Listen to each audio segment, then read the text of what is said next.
we are here today to experience Mark in a new way.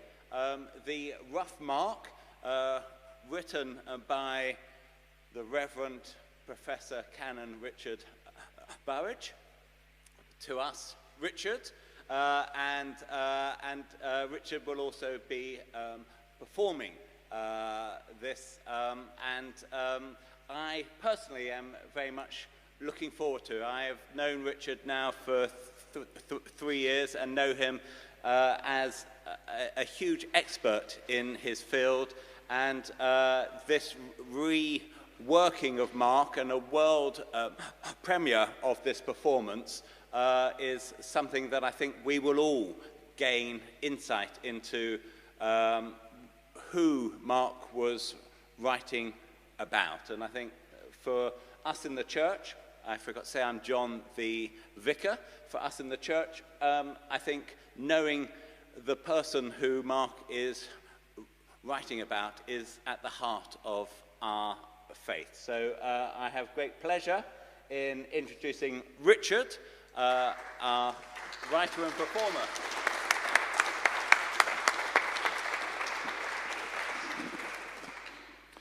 Thank you very much indeed, John.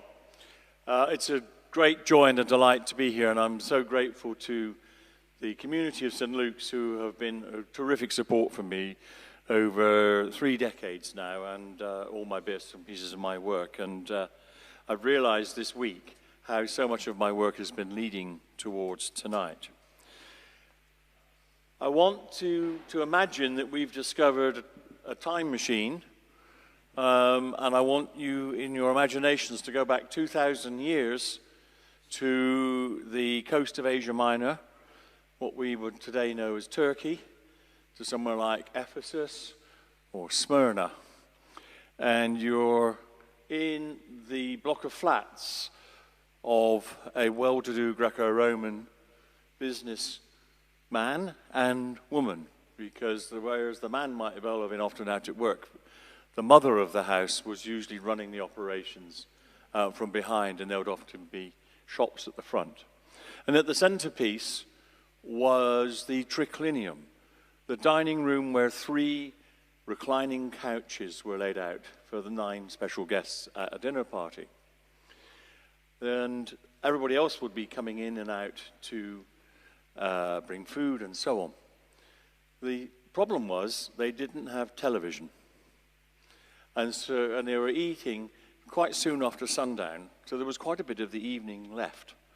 And the principal form of entertainment was that an educated slave called the lector, or the reader, and those of you who know the office of reader in the church, it actually goes all the way back to that, would stand up and perform a scroll. And I want you to, and that would take maybe an hour and a half. I want you to imagine that you're either at a rather swanky dinner party, and I will leave it to you to decide whether you're one of the 9 on the couches or you're one of the slaves bringing the food in and out, or possibly one of the early Christian communities that was meeting in the house of somebody who was a Christian. And perhaps the meal earlier, even if there were people on the posh couches, had turned into a love feast and a sharing of bread and wine. And the news is that a messenger has arrived, bearing a new scroll. And apparently it's an account, a life, of this wonder worker, miracle worker, teacher from Palestine. And we are waiting for the lecture to begin. And to help me tonight, I'd like you to welcome 2 very good friends of mine and of this church. First, an extraordinary voice artist with his different voices, and if you've never seen The Last Cuckoo, his bird song. Wonderful star of stage and screen. Would you please welcome Mr. Andy Harrison.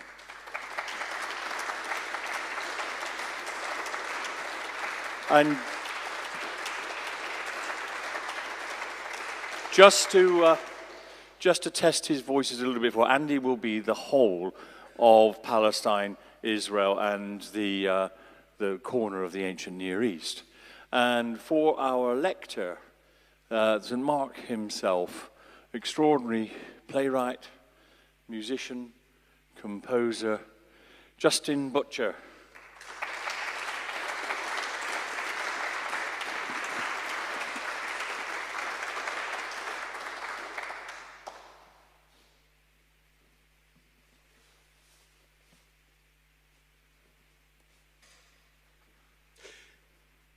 Beginning of the good message of Jesus, the Anointed One, Son of God, just as it is written in Isaiah the prophet. Look, I send out my angelic messenger before your face, who will prepare the way for you. A voice of one shouting in the desert, make ready the way of the Lord, well straight make the tracks for him.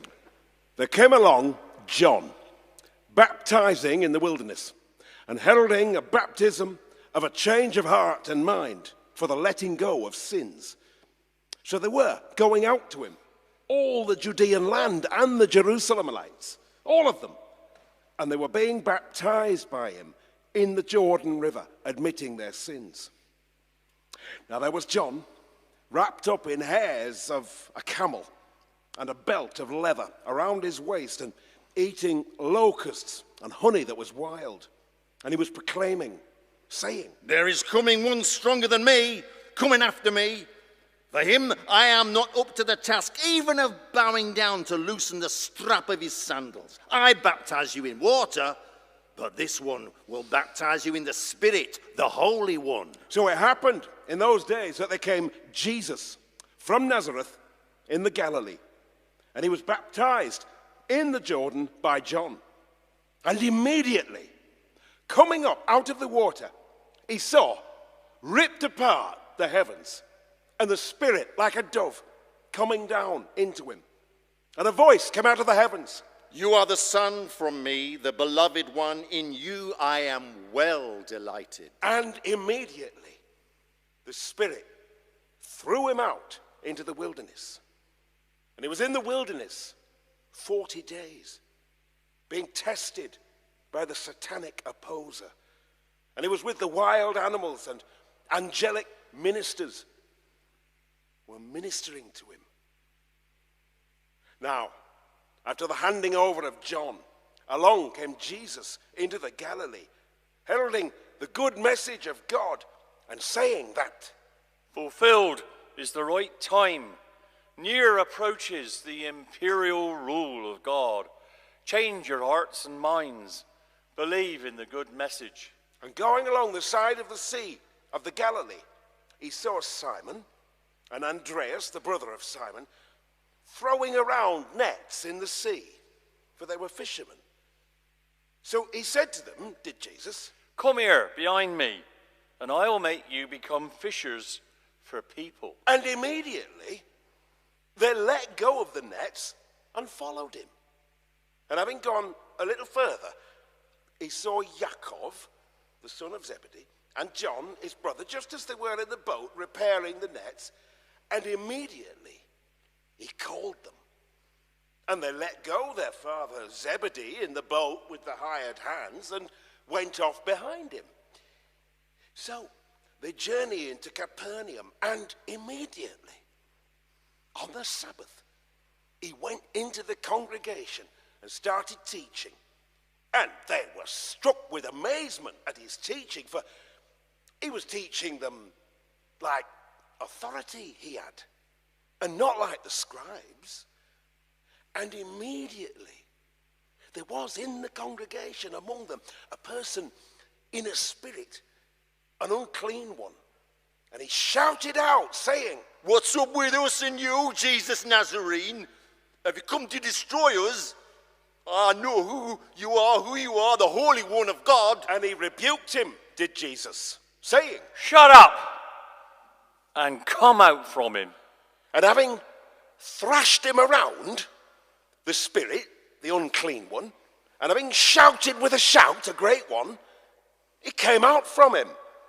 So they were amazed, every one of them, resulting in them disputing with each other, saying, what is this? A teaching, a new one, with authority, even to the spirits, the unclean ones, he gives orders, and they listened obediently to him. So there went out the rumor about him immediately, everywhere, into all the surrounding country of the Galilee.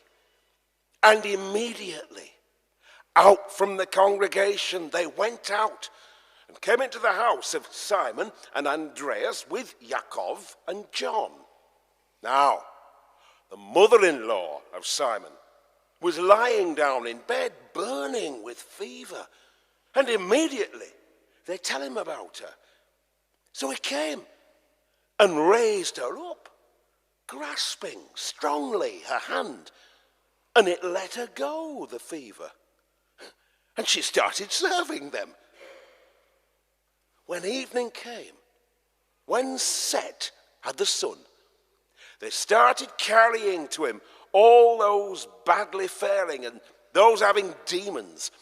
And so it was that all the city was congregated together at the door.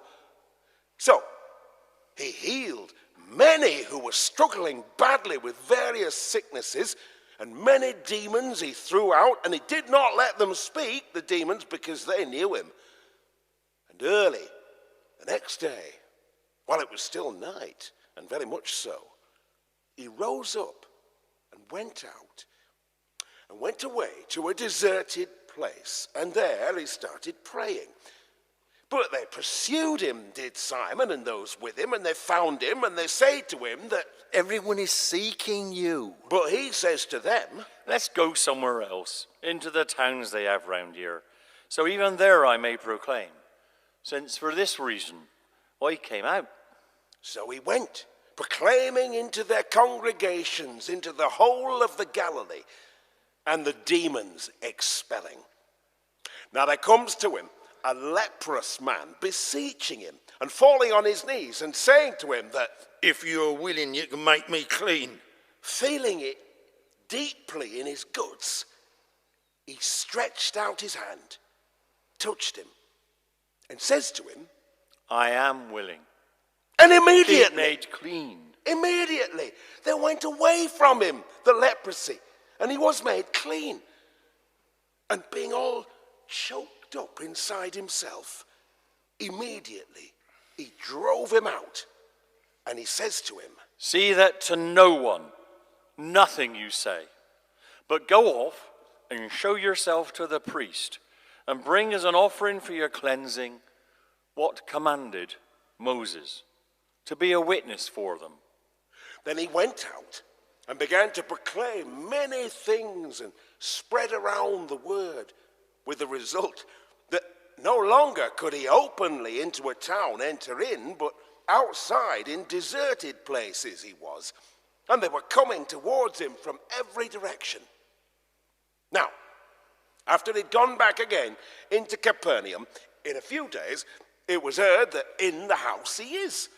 So there congregated together so many people that no longer was there room to move, not even in front of the door, and he was speaking to them the word.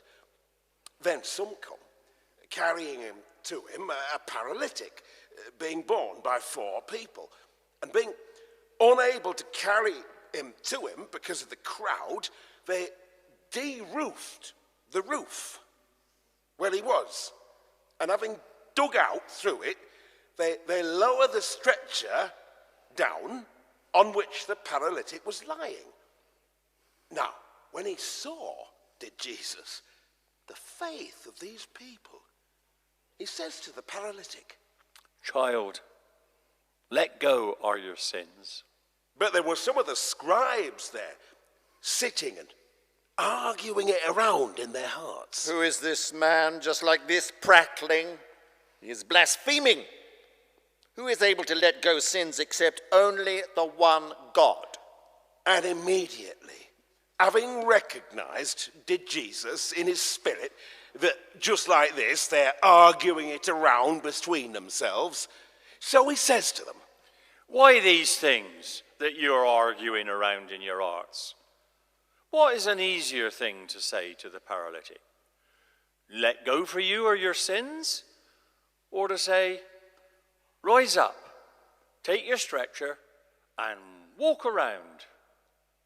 But so that you may know that such authority has the Son of Humankind to let go sins upon the earth. He says to the paralytic, To you, I say, rise up, pick up your stretcher, and go off, back to your home. and he was raised up, and immediately picked up the stretcher and went out in full view of them all, resulting in them being struck with astonishment, all of them. And they glorified God, saying that... Such a thing never have we seen. Then he went out back along the sea, and all the crowd were coming to him, and he was teaching them. And as he was going along, he saw Levi, the son of Alphaeus, sitting at the toll booth. And he says to him, Follow me. So he stood up and followed him. Next, there he is, reclining to eat in the house of that man, and many toll and tax gatherers and sinners were reclining to eat with Jesus and his disciples, for they were many, and were also following him. But the scribes of the Pharisees, when they saw that he's eating with sinners and tax and toll gatherers, started saying to his disciples, For what reason with sinners and tax and toll gatherers is he eating? But when he heard this, Jesus says to them, No use have the strong for a doctor, those who are struggling badly. I didn't come to call rightly just people, but sinners. So there they were, the disciples of John and the Pharisees, keeping a fast. And people come and say to him, Why do the disciples of John and the disciples of the Pharisees keep a fast, but your disciples do not fast? and he said to them, Did Jesus? Surely it's impossible for the guests at a wedding, in a time when the bridegroom, with them still, to fast. For as much time as they have the bridegroom with them, they cannot fast. But coming are the days when he shall be taken away from them, the bridegroom, and then they will fast on that day. No one, a covering of cloth which has not been washed and carded, sews onto a cloak that is old. Otherwise, it lifts off, does the fill-in patch from it, the new from the old, and worse the tear becomes. And no one throws wine that is new into wine bags that are old. Otherwise, it will burst will the wine, the leather bags. And the wine is ruined, and so are the bags. Wine that is new goes into leather bags that are new. And it so happened that he, on the Sabbath, was journeying along through the fields which had been sown, and his disciples began to make their way plucking the ears of corn.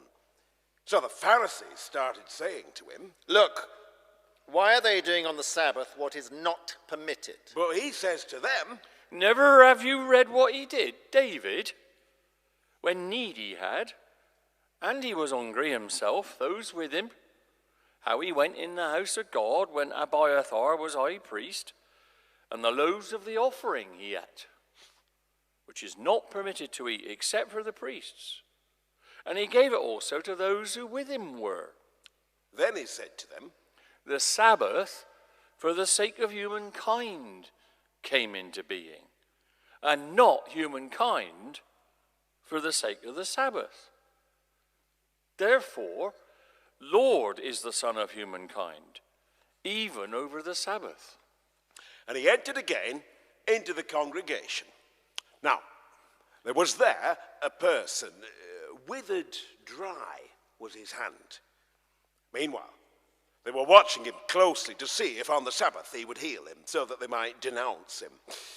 So he says to the person with the dried up hand, Rise up into the middle. and he says to them, Is it permitted on the Sabbath good to do or evil doing?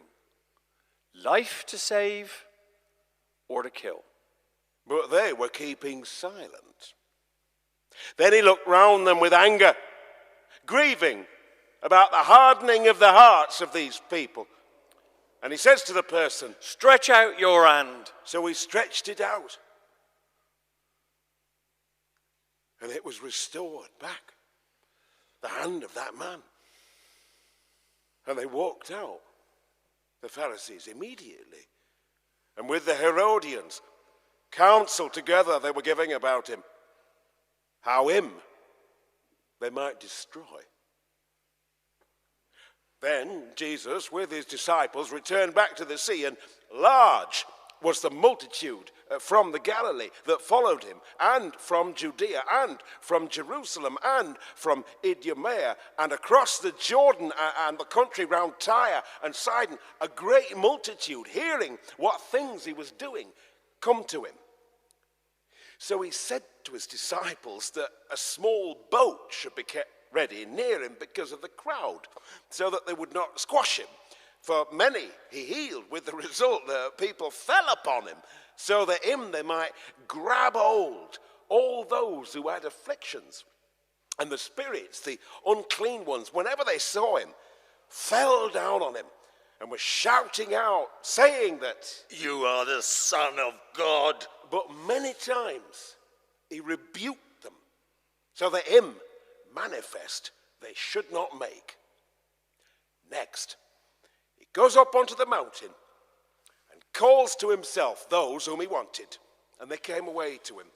And he produced 12, whom also apostles he named, so that they should be with him, and in order that he might send them to proclaim and to have authority to throw out demons.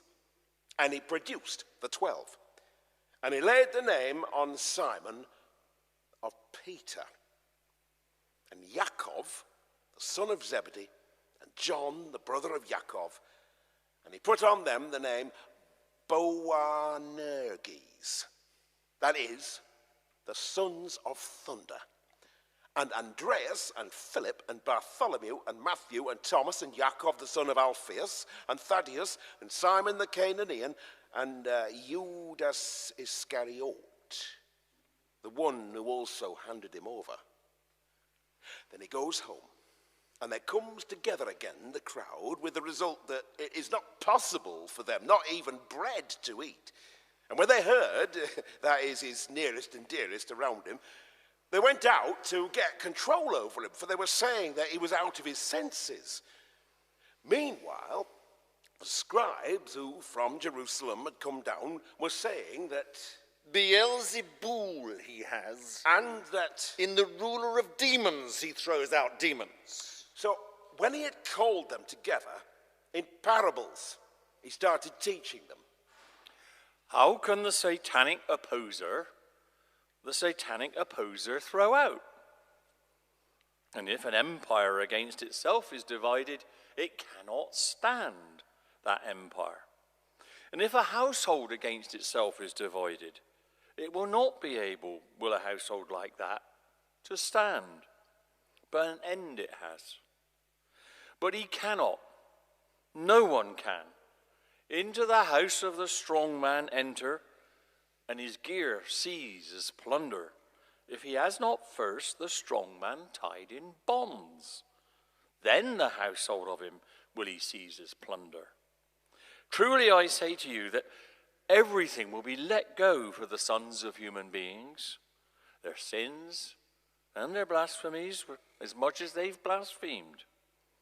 But whoever blasphemes to the Spirit, the Holy One, does not have a letting go, even to the age, but is held bound by the age-long sinful action. For they were saying, A spirit, an unclean one he has. Then there comes his mother and his brothers, and outside, having stood around, they sent a message to him, calling him. But they were sitting all around him, the crowd, and they say to him, Look, your mother and your brother and your sisters outside are seeking you. But in answer to them, he says, Who's my mother and my brothers? And when he had looked around those about him in a circle sitting, he says, Look, see my mother and my brothers. For whoever does the will of God, such a person, brother to me, and sister, and mother is.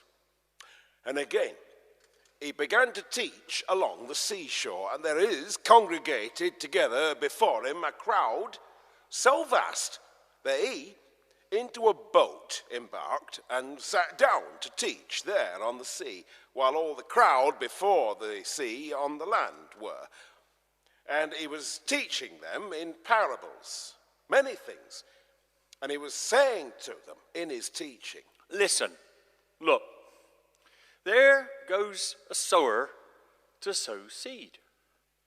And it happened that as he was sowing seed, some fell on the wayside, and there came the birds and ate it up. And other seed fell onto the stones where there was not much earth. And immediately it rose up, because it did not have depth of earth. And when there rose up the sun, it was burned up. And because of not having roots, it withered, dry. And other seed fell into the thorns, and they came up the thorns and throttled it. So corn it did not produce. But other seed fell into the earth, the good stuff, and it started producing corn, coming up and increasing, and it was bearing 130 times, 160, 100 times. and he was saying, Whoever has ears to hear, let him hear. Now when they were on their own, they were questioning him with those around him, together with the 12, about the parables. And he was saying to them, To you, the mystery is given of the imperial rule of God. But to them, that is the ones outside, in parables everything happens, so that seeing they may see, but not perceive. And hearing they may hear, but not understand. So never will they turn back and let it go for them. so he says to them, If you do not know this parable, then how will all the parables will you understand? The sower, the word, sows. These are the ones along the wayside, where there is sown the word, and when they hear it, immediately there comes a satanic opposer and takes away the word which has been sown into them. And these are the ones which onto the stones were sown, who, when they hear the word, immediately with joy receive it. Yet they do not have a root in themselves, but temporary are they.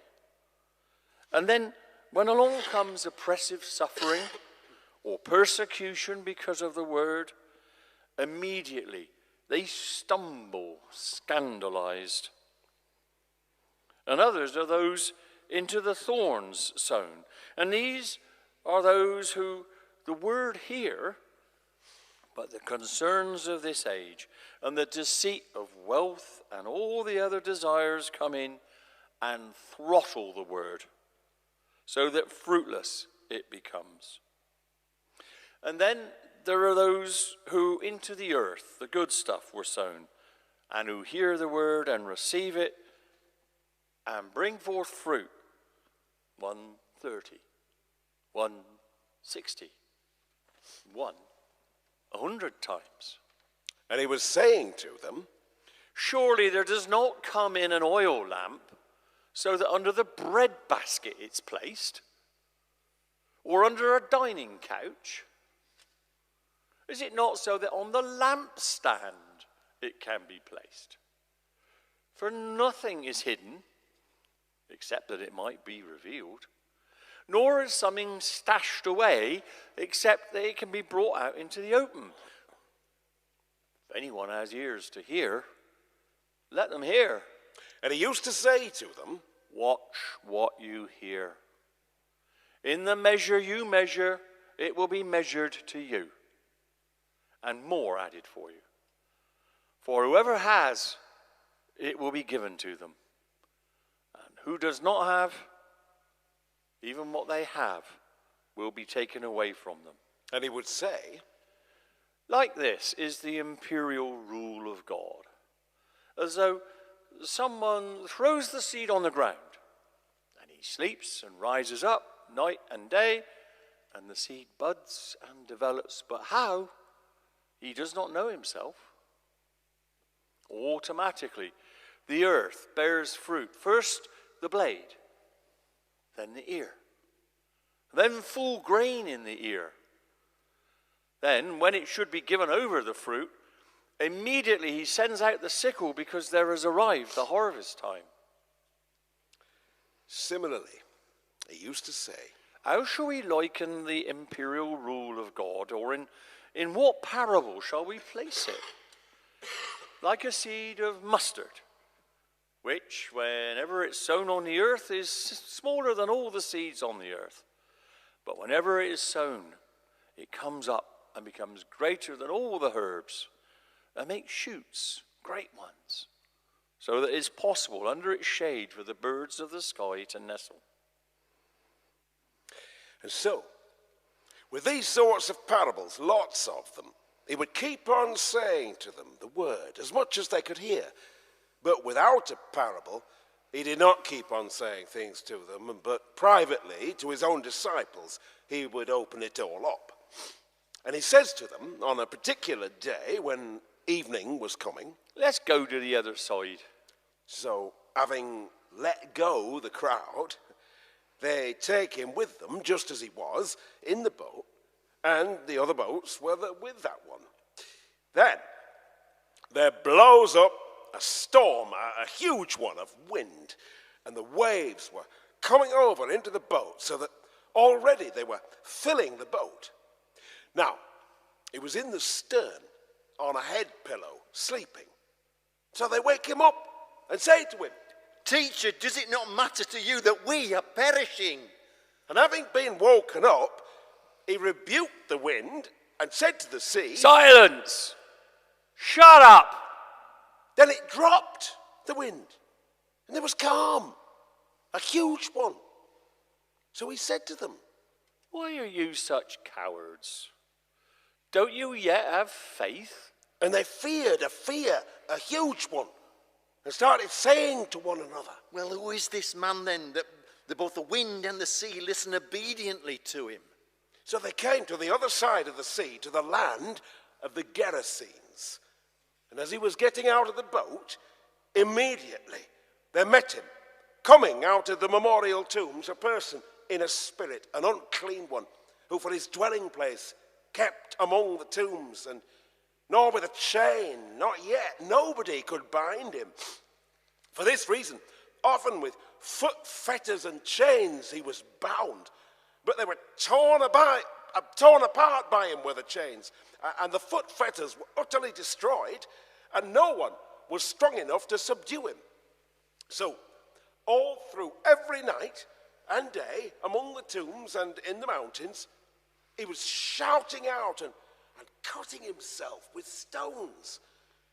Now, when he saw Jesus from a distance, he ran and knelt to worship him.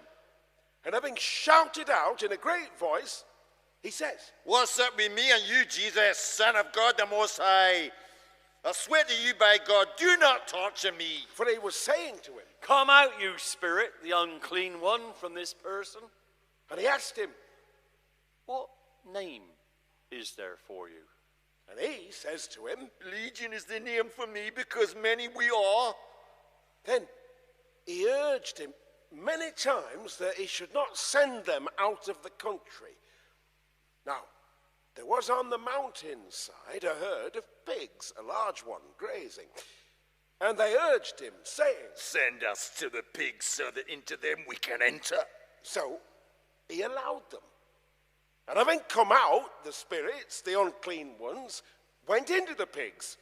And they rushed, did the herd, over the cliff into the sea, about 2,000 of them. And they were drowned in the sea. And those who were feeding them fled and brought the news back into the city and into the fields. So they went to see what it is that happened, and they come to Jesus, and they see the demonized man sitting down, clothed and being perfectly sensible, the one who had had the legion, and they were frightened. Meanwhile, they explained to them, did those who saw what happened to the demonized man and about the pigs. So they began to urge him to go away from their borders. Now, as he was getting into the boat, they urged him, the man who had been demonized, that with him he might be. But he would not let him, but says to him, "Go back to your house and to your family and to your people, and bring the news back to them how much the Lord has done for you and pitied you." So he went back and began to proclaim in the 10 Greek cities how much he had done for him at Jesus, and everyone was amazed. When he had crossed over at Jesus in the boat back again to the other side, there congregated together a crowd, a great one, about him, and he was along the seashore. Then there comes one of the congregation presidents by name Jairus, and having seen him, he falls at his feet and urges him many times, saying that, "My daughter, at the end of her life, is struggling, so come and lay hands on her so that she may be safe and well and live." So he went off with him, and there was following him a crowd, a large one, and together they were squashing him. Now, a woman there is in a state of hemorrhaging blood for 12 years, and much as she suffered under many doctors, and she spent all her resources, yet nothing has helped, but rather to the worse as she come. So, because she heard about Jesus, she came in the crowd behind him and touched his robe, for she was saying that, "If only I might touch even his robes, I shall be made safe and well." and immediately there dried up the flow of blood in her, and she knew in her body that she had been healed of her affliction. And immediately Jesus realized within himself that out from him dynamic power had gone. So he turned around in the crowd and said, "Who touched hold of my robes?" but they said to him, did his disciples, You see the crowd together squashing you, and yet you say, "Who touched hold of me?" but he was looking all around to see the one who this had done. So the woman, frightened and trembling because she knew what had happened to her, came and fell down before him and told him all the truth. But he said to her, "My daughter, faith, your own faith has made you safe and well. Go off now in peace and be healthy without your affliction." However, while he is still speaking, there come from the congregation president's place people saying that, "Your daughter, yours, has died. Why are you still bothering the teacher?" but Jesus, when he overheard the word being discussed, says to the congregation president, "Don't be afraid, only have faith." and he did not allow no one with him to accompany him, except Peter and Yaakov and John, the brother of Yaakov. So, they come into the house of the congregation president, and he sees a confusing uproar, people weeping and ululating a great deal. But having entered, he says to them, "Why are you clamoring and weeping? The little child has not died, but is sleeping." but they laughed at him. So he throws them all out, but takes with him the father of the little child and the mother and those with him, and enters into place where there was the little child. And having taken hold of the hand of the little child, he says to her, "Talitha cum," which is translated, little girl, I say to you, rise up. and immediately she stood up, the little girl, and started walking around. For she was about 12 years old. And they were astonished immediately with ecstasy, greatly so. But he very carefully instructed them that no one should know this, and told them to give her something to eat. Then he went out from there, and he comes into his own hometown, and they're following him, his disciples. Now, when Sabbath came, he began to teach in the congregation, and many people, on hearing him, were struck with amazement, saying, From where to this man these things? And what is this wisdom which has been given to him, and these dynamic powers? The sort of things which through the hands of this man are taking place. This is not the craftsman, the son of Mary, and brother of Jacob and Joseph and Judas and Simon, is he? And are not his sisters here in front of us? Well, they stumbled, scandalized by him. But he was saying to them, Jesus, that Is not a prophet without respect, except in their own hometown, among their relatives, and in their own household? and he was not able to do there no kind of dynamic power, except for a few sick people he laid his hands on and healed them. And he was amazed because of the unbelief of these people. So he started going around the villages in a circle, teaching. Then he calls to himself the 12, and he began to send them out on mission, 2 by 2. And he was giving to them authority over the spirits, the unclean ones. And he instructed them that nothing should they take for the road except a wooden staff alone, no bread, no bag, nor in their waist belt any brass, but wear sandals, and not to put on 2 tunics. And he was saying to them, Whenever you might enter into a dwelling, there stay, until you should go out and leave that place. And whichever place does not receive you, nor will listen to you, journey out from there, and shake off the dirt that is underneath your feet as a witness to them. So they went out and proclaimed that people should change their hearts, and demons, many of them, they were throwing out, and they were anointing with oil many people who were sick and healing them. Now they heard the king, Herod, for well known it was getting his name, and people were saying that John the Baptizer has been raised up from the dead, and for this reason they are energizing these powers in him. but others were saying, Elijah he is, while still others were saying that. a prophet like one of the other prophets. So when he heard, Herod started saying, The one whom I beheaded, John, he it is who has been raised. for he himself, Herod, had sent people to seize John and bind him in prison because of Herodias, the wife of Philip, his brother, because it was she he had married. But he was saying, was John, to Herod that, It is not lawfully possible for you to have the wife of your brother. so Herodias held this against him and wanted him to kill. But she was not able to, for Herod was afraid of John, knowing him to be a man righteous and holy.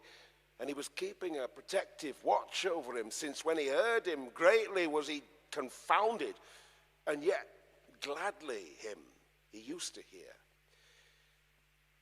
But there came a day with a good opportunity when Herod, on his birthday, a dinner produced for his greatest advisors and the military commanders and the most prominent people of the Galilee.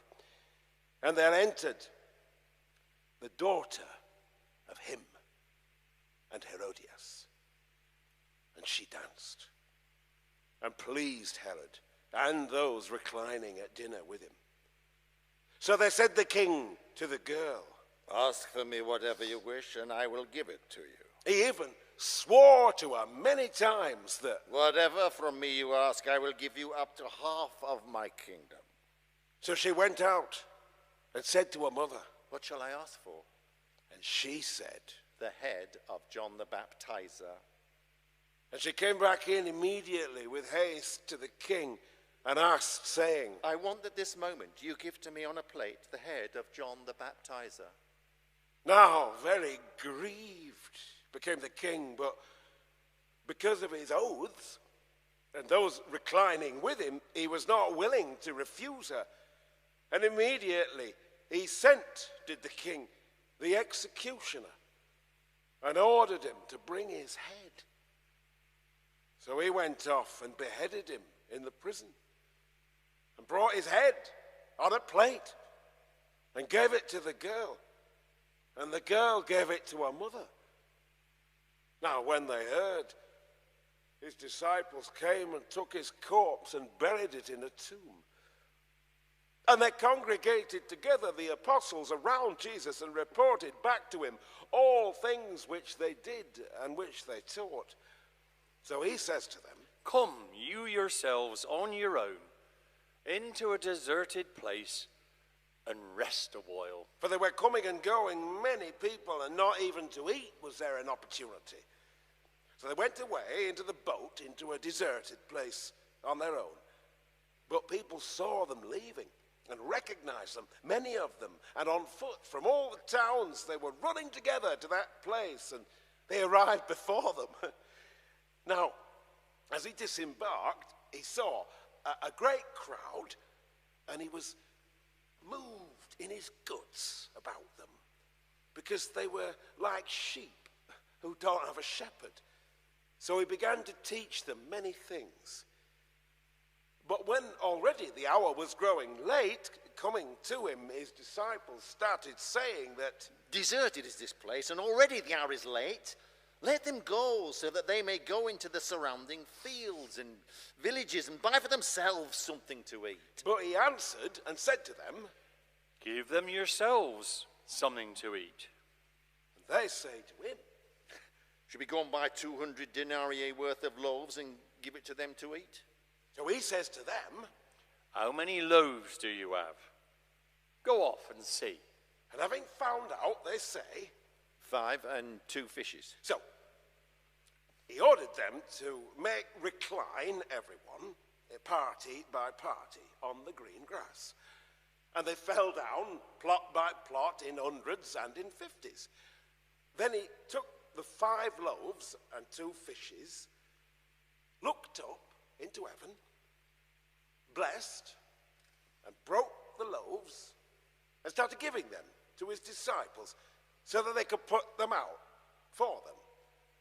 And the 2 fish he divided for everyone. And they ate, all of them. And they were filled up. And they collected up the leftover fragments, 12 baskets full, and also from the fish. Now, there were those who ate the loaves, 5,000 men. And immediately he made his disciples embark into the boat and to go on ahead to the other side towards Bethsaida, while he himself is letting the crowd go. And having parted from them, he went into the mountain to pray. Now when evening was drawing on, there was the boat in the middle of the sea, and he himself alone on the land. So when he saw them struggling in the task of rowing, for there was the wind head on against them, about the 4th watch of the night, he's coming towards them, walking around on the sea. And he was going to overtake them. But they, when they see him on the sea walking around, suppose that a phantasm it was. So they shouted out, for they all him did see, and they were terrified. So he immediately spoke with them and says to them, "Courage, I am.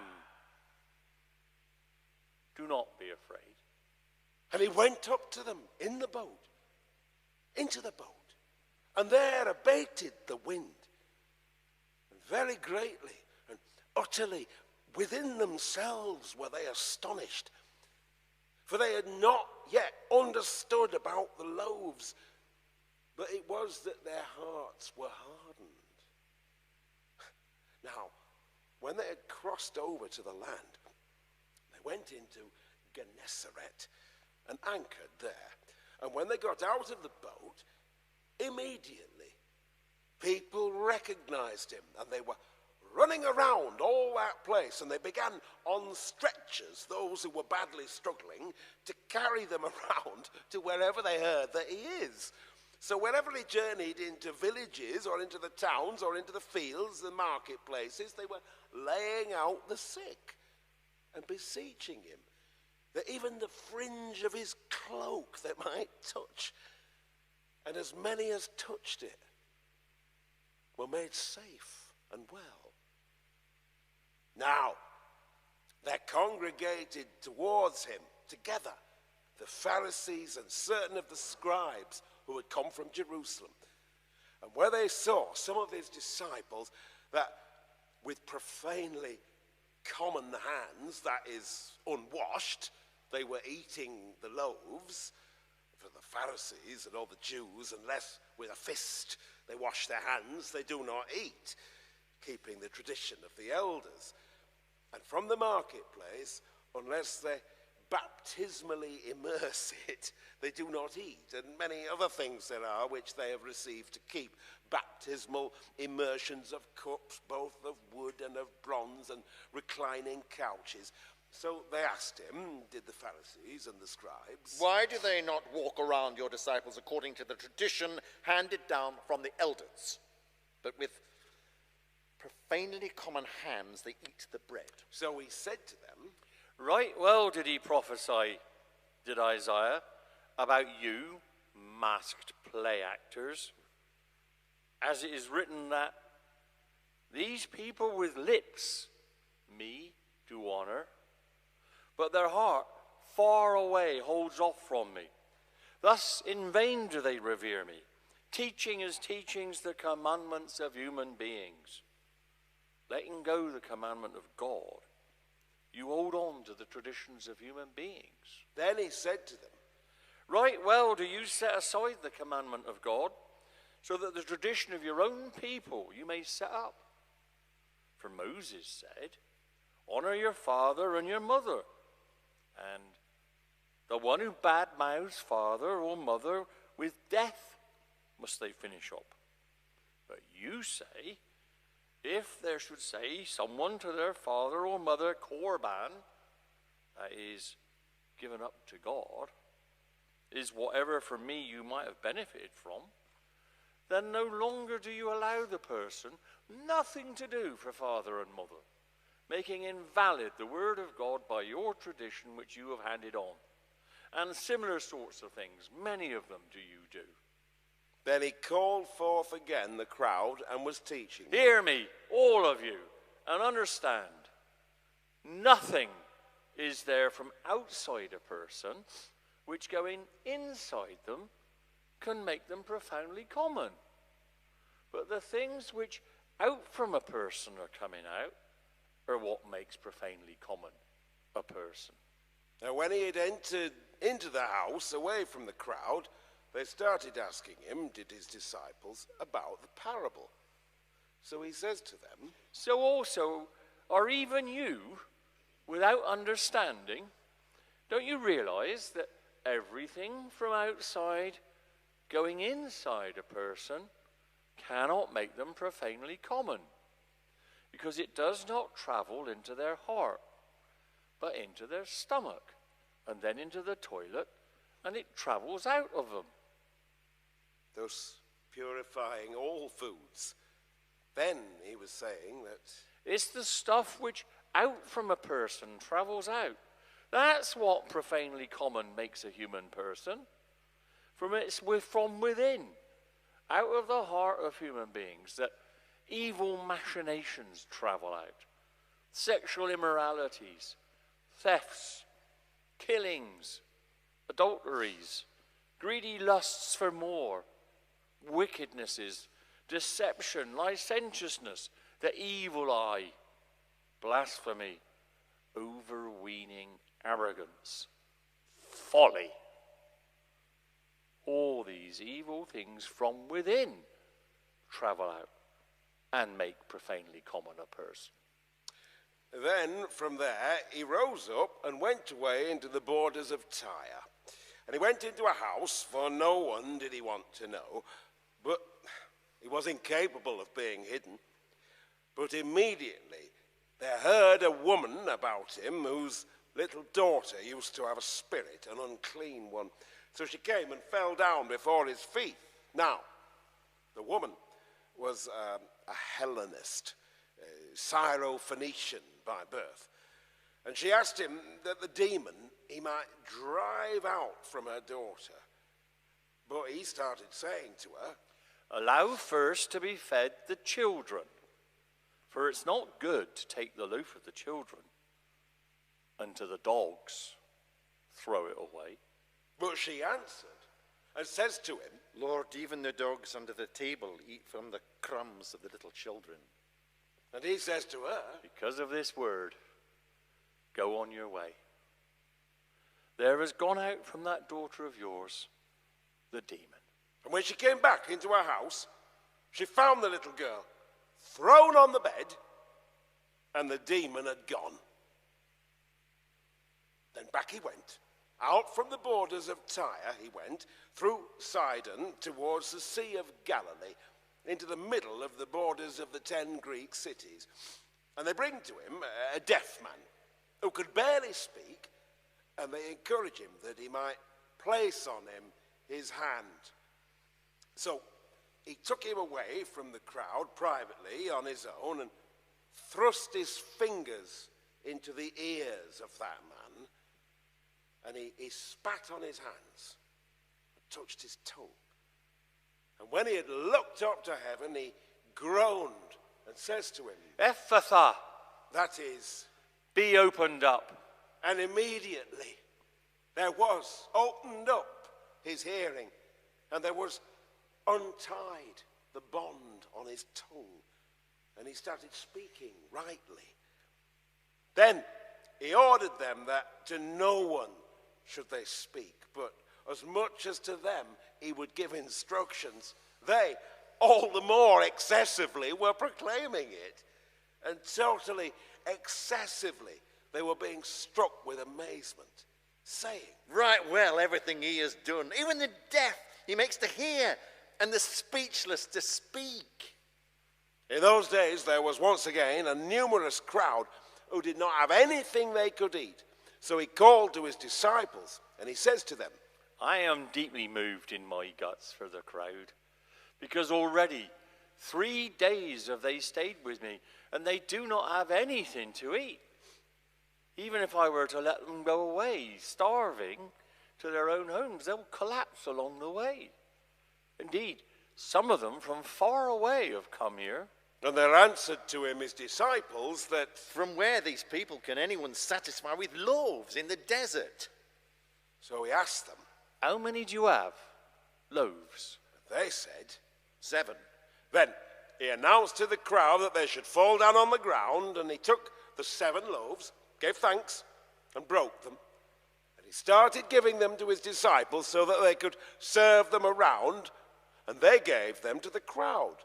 They also had some little fish, a few of them, and he blessed them and said that these also should be served around. And they ate and were satisfied. And they took up an abundance of leftover fragments in 7 hampers. And there were some 4,000. And he let them go away. And immediately he got into the boat with his disciples and came to the parts of Dalmanutha. Then there came out the Pharisees, and they began to dispute with him, seeking from him a sign from heaven, testing him. But he groaned deeply in his spirit and says to them, "Why does this generation seek a sign? Truly I say to you, no way shall there be given to this generation a sign." So he let them go, and again embarked and went away to the other side.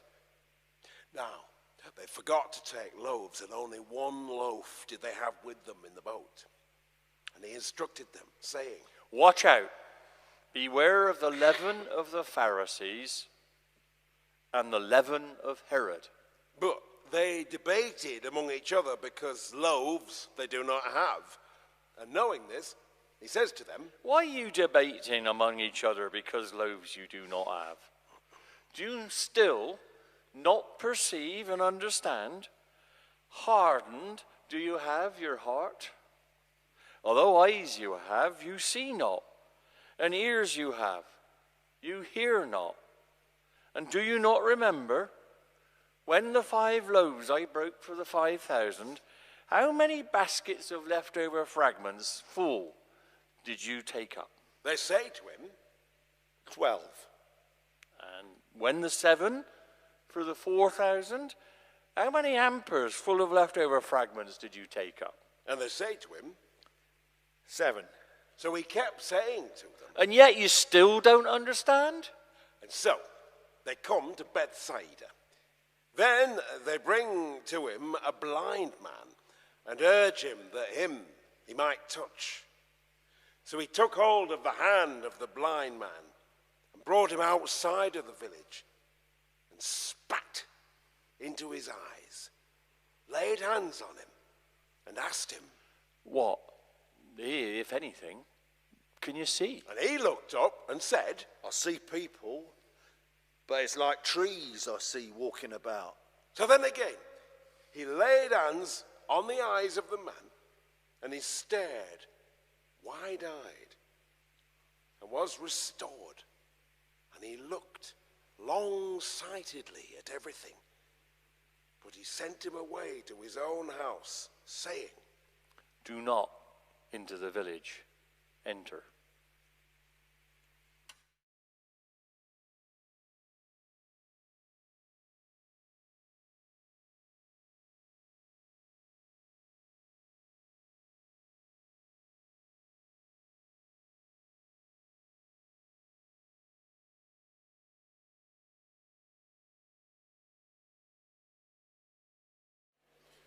So thank you very much for your patience, and just wanted to, you will have seen that, and I put this in the blurb, you will have seen that, or heard, there's rather a strange rhythm and so on to it. This is exactly the word order of Mark. I have followed literally the word order in which things come in Mark, which is what gives it that slightly, and that would have felt strange to Greeks, because it's actually Mark thinking in a Hebrew-Aramaic kind of way. And so he's got that sort of quite strong accent that you sometimes find with people, even if they've got a very good second name. So that's one thing. And the other thing is that I've very much kept to his tenses. So he regularly switches, and you will have noticed this, from the past into the present. And English translations smooth that out. And I've kept all the wordplay so that the word synagogue just means a gathering place. And that when, in chapter 1, they go from the synagogue, after the end of the Sabbath, when the sun goes down, they synagogue at Jesus' door. They gather together at Jesus' door. But we miss that in our English translations. And so that's why I've used the word congregate and congregation and so on. And I've also stuck with all these ordinary words like let go, which are used all the way through for things like letting go of the nets. And then suddenly, when you come to the paralytic, it's your sins are forgiven, and it's let go. And there's this other important word you're going to hear quite a lot of in the second half called hand over. But only for one person do the English translations use the word betray. But that's not there in the Greek. So thank you for your patience.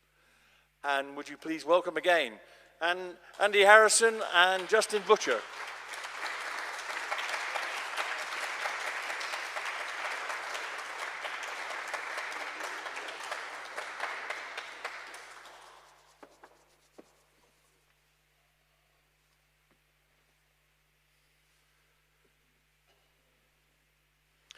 And so they come to Bethsaida. Then they bring to him a blind man and urge him that he might touch. So he took hold of the hand of the blind man and brought him outside of the village, spat into his eyes, laid hands on him, and asked him, "What, if anything, do you see?" And he looked up and said, I see people, but it's like trees I see walking about. So then again, he laid hands on the eyes of the man, and he stared wide-eyed and was restored. And he looked long-sightedly at everything. But he sent him away to his own house, saying, "Do not into the village enter." Then there came Jesus and his disciples into the villages of the Caesarea of Philip. And along the way, he asked his disciples, saying to them, "Whom me do they say the people that I am?" And they answered him, saying that, John the Baptist, and others Elijah, and others one of the prophets. So he asked them, "But you, whom me do you say to be?" Then answered Peter, who says to him, You are the anointed one. but he rebuked them, that to no one they should speak about him. So he began to teach them that it was necessary for the Son of Humankind many things to suffer, and to be rejected by the elders and the chief priests and the scribes, and to be killed, and after 3 days to rise up again. And with frank openness, this account was he saying. So, having taken hold of him, Peter began to rebuke him.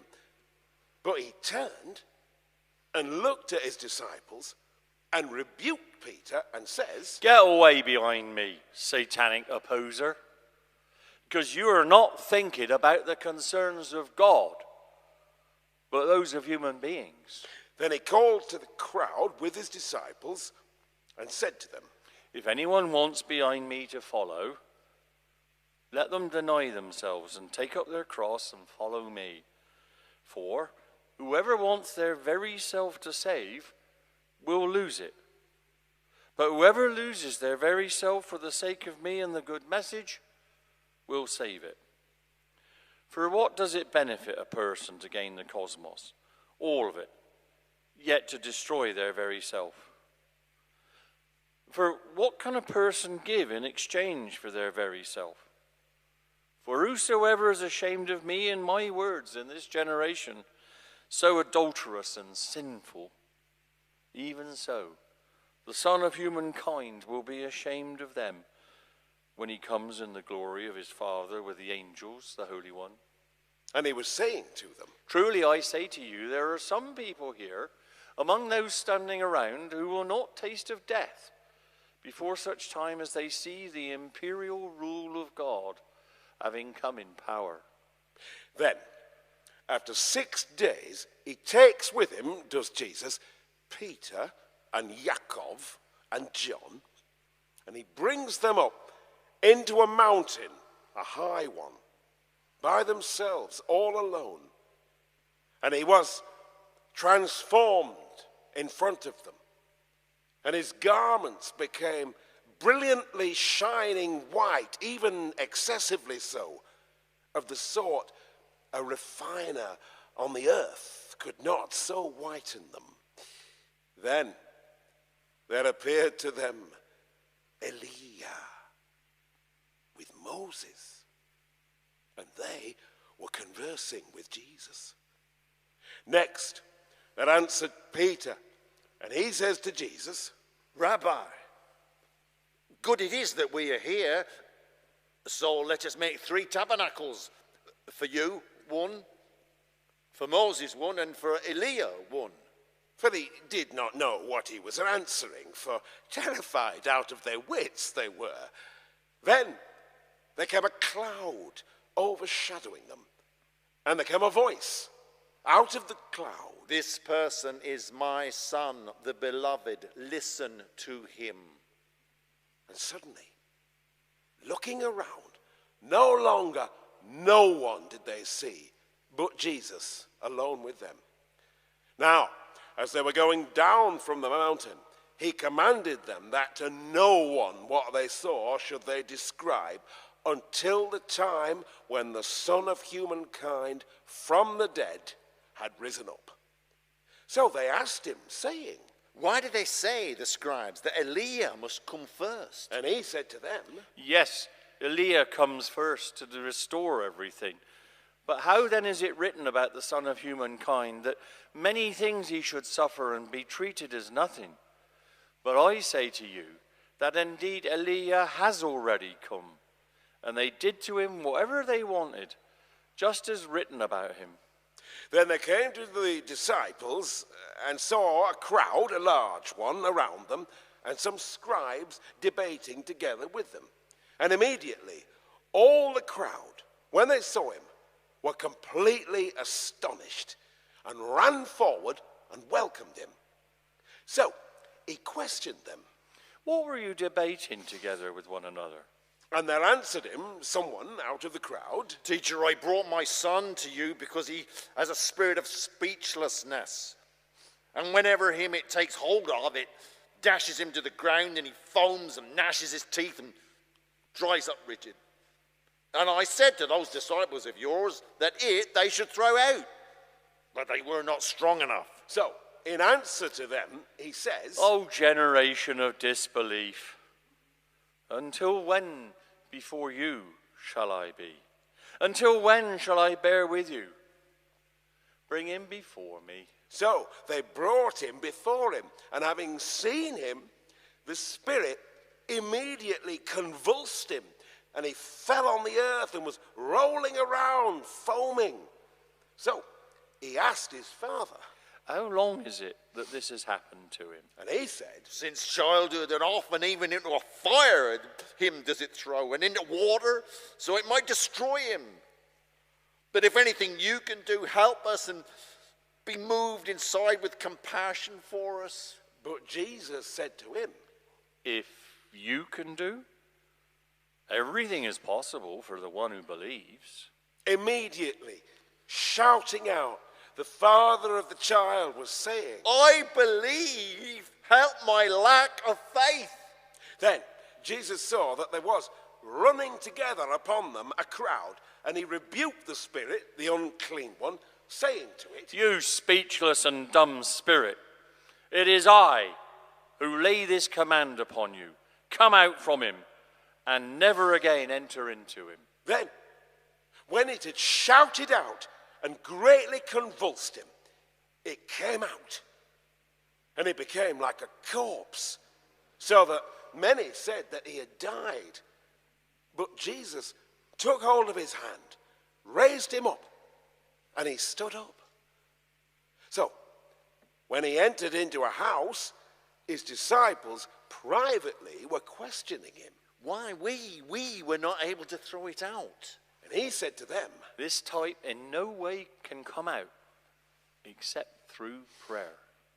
From there they went out, and they were journeying along through the Galilee, and he did not want that anyone should know, for he was teaching his disciples, and he was saying to them that The Son of Humankind is being handed over into the hands of human beings, and they will kill him. And when he's been killed, after 3 days, he will rise up again. But they did not understand this explanation, yet they were afraid him to question. So they came to Capernaum, and when in the house he was, he started asking them. What along the way were you arguing about? But they were silent, for with one another they had been arguing along the way as to who was the greatest. So he sat down, called the 12, and says to them, If anyone first wants to be, they will be of all the last one, and of all the servant. and he took a little child, placed it in the middle of them, and wrapped his arms around it, and said to them, Whosoever one of the little children like this accepts in my name, accepts me. And whosoever me accepts, not me do they accept, but rather the one who sent me on mission. there says to him John, Teacher, We saw someone in your name throwing out demons, and we were stopping him because he was not following with us. But Jesus said, Don't stop him, for no one is there who will do a powerful act in my name and then who will be able shortly after to badmouth me. For whoever is not against us, on our side they are. For whosoever makes you drink a drinking cup of water in the name of the anointed one you are, truly I say to you that in no way will they lose their reward. And whosoever might scandalize one of these little ones who believe in me, good it is for them by far if there's placed a millstone pulled by a donkey around their neck, and they're thrown into the sea. And if ever there scandalizes you your own hand, cut it off. Good it is for you, deformed, to enter into life, than two hands to have and go away into Gehenna, into the fire that can't be extinguished. And if ever your foot scandalizes you, cut it off. Good it is for you to enter in life lame, than with 2 feet to have and be thrown into Gehenna. And if ever your eye scandalizes you, cast it out. Good for you it is, one-eyed, to enter into the imperial rule of God, than 2 eyes to have and be thrown into Gehenna, where their worm does not die and the fire is not extinguished. For everyone with fire will be salted. Good is salt. But if ever salt unsalty becomes, in what will you savor it? Have in yourselves salt, and be at peace with one another. and when from there he had got up, he comes into the borders of Judea and the area across the Jordan, and there are, journeying together again, crowds towards him. And as had become his usual custom, again he was teaching them. Then there came to him some Pharisees, and they asked him if it is allowed for a man his woman to release, testing him. So he answered and said to them, What for you did there command Moses? and they said, He did Moses, a document of putting away to write and to release her. so Jesus said to them, For your hard-heartedness he wrote for you this command. But from the beginning of creation, male and female he made them. For this sake there shall leave a person his father and mother, and he shall be joined, united to his woman, and there shall be the two into one flesh, with the result that no longer are there two, but one flesh. What therefore God has yoked together, let no human being separate. and into the house, once again, the disciples about this were questioning him. So he says to them, Whosoever releases his woman and marries another commits adultery on her. And if ever she releases her man and marries another, she commits adultery. one day, people were bringing to him little children so that them he might touch. But the disciples were rebuking them. When he saw this, Jesus was very annoyed and said to them, Release the little children to come to me.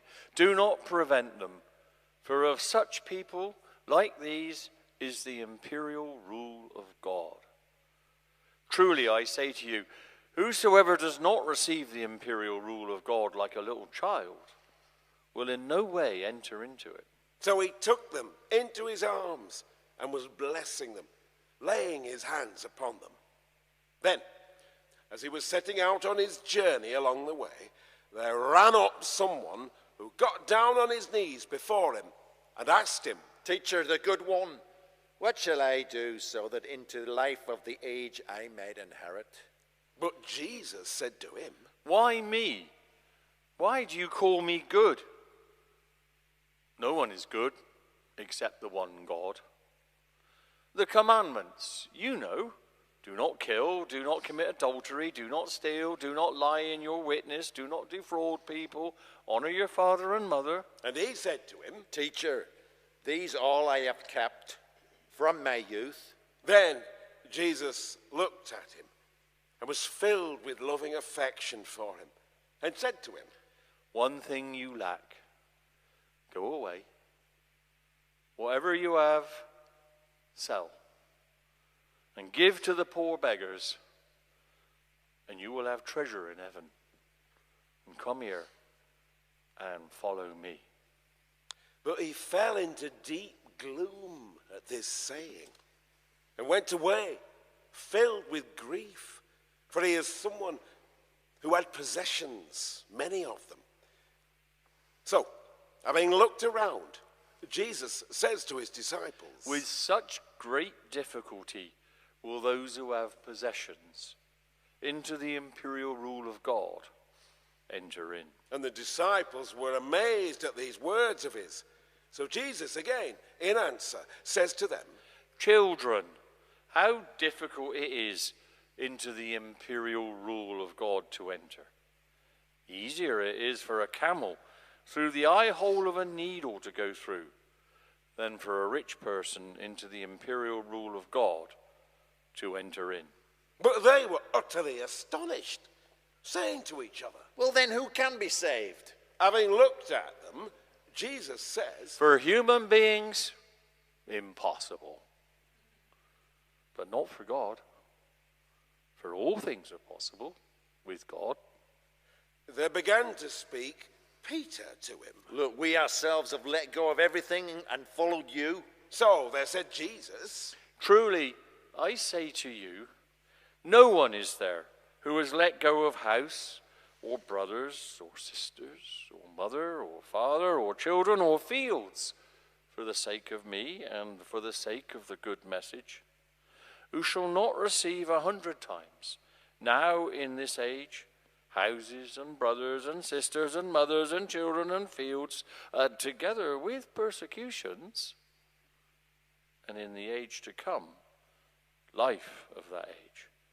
For many there will be first, last, and the last first. Now, they were on the way going up to Jerusalem, and he was ahead. Leading them was Jesus. And they were amazed, and those following were afraid. So he took aside again the 12 and began to tell them the things that were going to happen to him. That, Look, we are going up to Jerusalem, and the Son of Humankind will be handed over to the chief priests and the scribes. And they will condemn him to death, and they will hand him over to the nations, and they will mock him childishly, and spit upon him, and whip him, and kill him. And after 3 days he will rise up again. then they come forward to him, Yaakov and John, the sons of Zebedee, saying to him, Teacher, we want that whatever we would ask you, you would do for us. and he said to them, Well, what do you want me that I should do for you? so they said to him, Give to us that one on the right-hand side and one on the left-hand side, we should sit down in the glory of you. but Jesus said to them, You do not know what you're asking. Can you drink the drinking cup which I drink, or the baptism with which I am baptized, be baptized? and they said to him, We can. so Jesus said to them, Well, the drinking cup which I drink, you will drink. And the baptism with which I'm baptized, you will be baptized. But to sit down at my right side or my left-hand side is not mine to give, but for those it's been made ready. Now, having heard this, the 12 began to get very annoyed with Yaakov and John. So having called them to himself, Jesus says to them, You know that those who seem to rule among the nations lord it about over them, and the great ones among them have authority over them. But not like this is it among you. But whosoever would wish great to be among you shall be of you all the servant. And whosoever should wish among you to be the first shall be of everyone the slave. For the Son of Humankind did not come to be served, but to serve, and to give his very self as a ransom payment on behalf of many. So they come into Jericho, and as he is journeying out from Jericho, together with his disciples and a crowd, a big enough one, the son of Timaeus, Bartimaeus, a blind beggar, was sitting along the wayside. And when he heard that Jesus, the Nazarene it is, he began to shout out and say, Son of David, Jesus, show mercy on me. And they rebuked him, did many, so that he would be silent. But he, all the much more, was shouting, Son of David, show mercy on me. So, having stood still, Jesus said, Call him. Then they called the blind man, saying to him, Take courage, get up, he's calling you. So he threw off his cloak, leapt to his feet, and came to Jesus. And having answered him, Jesus said, What, for you, do you want that I should do? And the blind man said to him, My rabbi, that I may see again. So Jesus said to him, Be on your way. Your faith has made you safe and well. And immediately he saw again, and he started following him along the way. Now, when they're drawing near into Jerusalem, into Bethphage and Bethany, towards to the mountain of the olive trees, he sends out as messengers 2 of his disciples, and he says to them, Go off into the village, the one opposite you, and immediately as you journey into it, you will find a foal tied up, upon which no one, not yet among human beings, has sat. Free it and bring it. And if someone to you should say, Why are you doing this? Say, The Lord of it need has. And immediately he is sending back here. And they went off and found a foal tied by the door outside in the street, and they untie it. But some of those standing there started saying to them, What are you doing untying the foal? So they said to them just what said Jesus, and they let them go. Then they bring their foal to Jesus and throw upon it their cloaks, and he sat upon it. And many people, their cloaks, they spread onto the way, while others strew leaves they had cut down out of the fields. Now, the ones going ahead and those following behind were shouting out, Hosanna, blessed is the one coming in the name of the Lord. Blessed is the coming imperial rule of our father David. Hosanna in the highest. Then he went into Jerusalem, into the temple, and when he had looked around at everything, since late was the hour, he went out into Bethany with the 12. And on the next day, as they were going out from Bethany, he was hungry. So when he saw a fig tree from afar that it had leaves, he went there in case something he might find on it. But when he came to it, nothing did he find except leaves. For the right time it was not for figs. So he answered and said to it, No longer until the end of the age from you, no one fruit may eat. And they heard it, did his disciples. And so they come into Jerusalem, and he went into the temple, and he began to throw out those selling and those market shopping in the temple, and the banking tables of the money changers, and the seats of those selling doves. He overturned, and he would not allow that anyone should carry through any baggage through the temple. Then he started teaching and saying to them, Is it not written that my house of prayer shall be called for all the nations? But you have made it a cave of robbers. And they heard, did the chief priests and the scribes, and they began seeking how him to destroy, for they were afraid of him, for the whole crowd was astonished with the teaching of this man. And when late it was becoming, they journeyed out from the city. Now, as they were journeying along early the next morning, they saw the fig tree withered dry from its roots. So, having remembered, Peter says to him, Rabbi, look, the fig tree which you cursed us withered dry. and in answer, Jesus says to them, Have faith in God.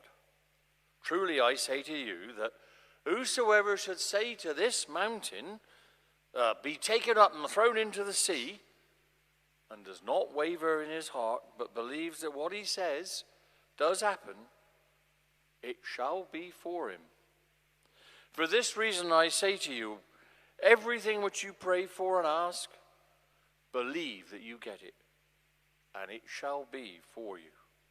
And whenever you are standing praying, let it go if something you have against someone, so that even your Father who is in heaven will let them go for you, your transgressions. and so they come again into Jerusalem. Now, while in the temple he was walking around, there come to him the chief priests and the scribes and the elders, and they were saying to him, In what sort of authority these things are you doing? Or who to you gave authority like this so that these things you should be doing? and Jesus said to them, I shall ask you one sentence. Answer it to me, and I will tell you in what sort of authority these things I am doing. The baptism of John. From out of heaven was it, or from out of human beings? and they argued it through with one another, saying, If we were to say from out of heaven, he will say, then why did you not believe him? But if we were to say from out of human beings, for they were frightened of the crowd, for everyone held John truly that a prophet was he. And so they answered Jesus and say, we do not know. Then Jesus says to them, Well, then neither am I going to tell you in what sort of authority these things I am doing. and he began to them in parables to talk. A vineyard did someone plant, and placed around it a fence, and dug out underneath the winepress, and built a tower, and handed it over to tenant farmers, and went off abroad. Then he sent off to the tenant farmers at the right season a slave, so that from the tenant farmers he should receive a share of the fruits of the vineyard. But they took him, thrashed him, and sent him away empty. So again, he sent off to them another slave, and this one they beat over the head and treated him shamefully. And another he sent, and this one they killed, and many others, and some they thrashed, and others they killed. Still, one more he had, a son, beloved. And he sent him off last to them, saying that, well, they will respect my son. But these people, the tenant farmers, to one another said that this is the heir. Come, let us kill him, and ours shall be the inheritance. So they took and killed him and threw him outside the vineyard. What therefore will he do, the Lord of the vineyard? He will come, and he will destroy the tenant farmers, and he will give the vineyard to others. Have you not this scripture read? The stone which they rejected, the home builders, this very one has gone into the head of the corner. From the Lord has happened this thing, and it is marvelous in our eyes. And they were seeking to seize him, but they were frightened of the crowd, for they knew that against them this parable he told. So they let him go, and they went away.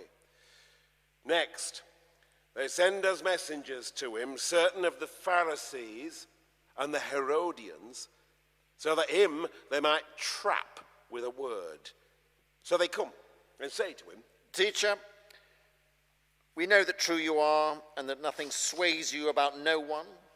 For you do not regard the appearance of human beings, but in truth the way of God you teach. Is it lawfully possible to give the census poll tax to Caesar or not? Should we give or not give? But he, knowing their masked play acting, said to them, Why do you put me to the testing trial? Bring me a denarius, that I may see it. So they brought one. And he says to them, Whose is this image and the inscription? and they said to him, Caesar's. then Jesus said to them, Well, the things of Caesar give back to Caesar, and the things of God to God. and they were totally astonished at him. Then here come the Sadducees to him, the ones who say that resurrection does not exist. And they started questioning him, saying, Teacher, Moses wrote for us that if someone's brother should die and leave a wife, but not leave a child, then he should take his brother, his wife, and raise up seed for his brother. 7 brothers there were, and the first took a wife and died and did not leave any seed. So the second took her and died and did not leave seed. Then the third likewise, and the 7 did not leave seed. Last of all, the woman also died. In the resurrection, wherever they rise up, of which one of them will she be wife? For the 7 had her as wife. he said to them, did Jesus, Is it not for this that you wander astray, not knowing the scriptures nor the power of God? For when from the dead they rise again, they will neither marry nor be married. They are like angels in heaven. And about the dead that they are raised, have you not read in the book of Moses around the bush, how he said to them, God, saying, I am the God of Abraham, and the God of Isaac, and the God of Jacob. He's not God of the dead, but of the living. Far have you wandered astray. Next came one of the scribes who had heard them debating with one another, and saw that beautifully well had he answered them. So he asked him, Of what sort is the commandment first of all? There answered Jesus that, First there is, Hear, Israel, the Lord your God, the Lord, the only one is. And you shall love the Lord your God out of all of your heart, and out of all of your very self, and out of your mind, and out of all of your strength. Second is this one, you shall love your neighbor just as yourself. Greater than these, another commandment does not exist.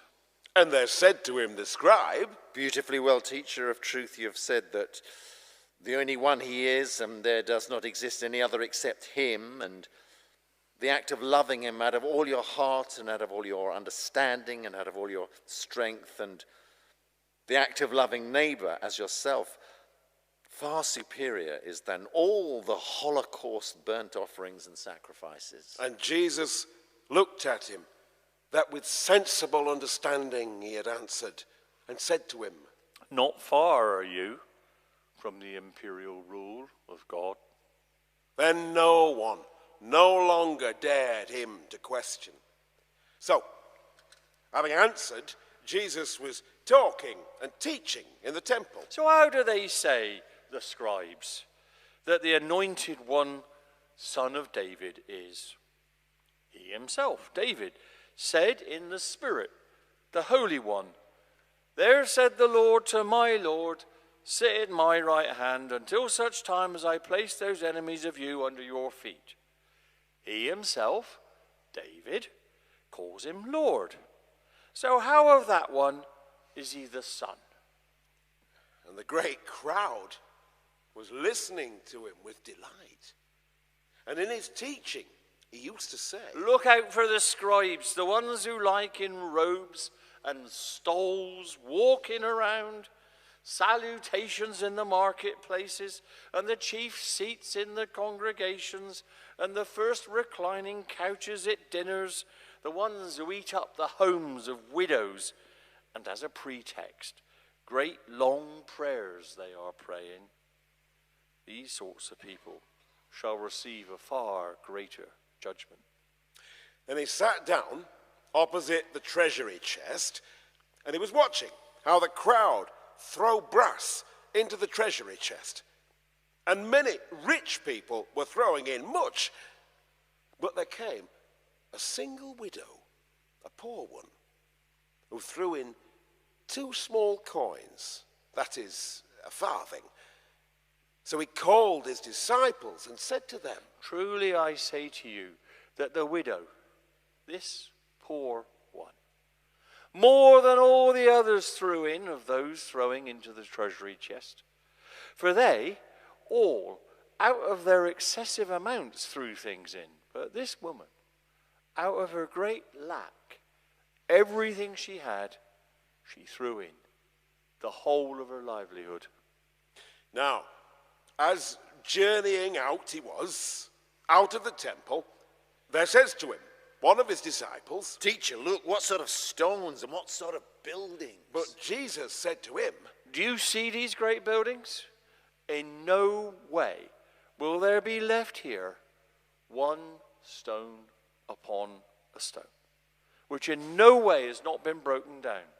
So, as he was sitting on the mountain of the olive trees, over opposite from the temple, there questioned him privately Peter and Jacob and John and Andreas. Tell us when these things will be, and what the sign shall be when there is about to happen these things, that there shall be accomplished everything. So, Jesus began to say to them, Look out that no one leads you wandering astray.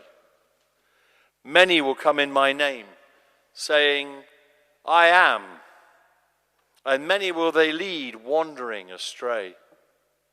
And whenever you shall hear of wars and echoes of wars, do not be crying out in fear. It's necessary that this must be. But not yet is the end. For there shall be lifted up nation against nation, and empire against empire. And there will be earthquakes in various places, and there will be famines, the beginning of the birth pains of these. Look out for you yourselves. They will hand you over to the councils, and in congregations you will be flogged, and before leaders and kings you shall stand for my sake as a witness to them.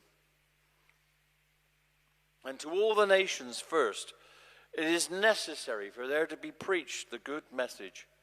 And whenever they drag you in and hand you over, do not worry beforehand what you might say.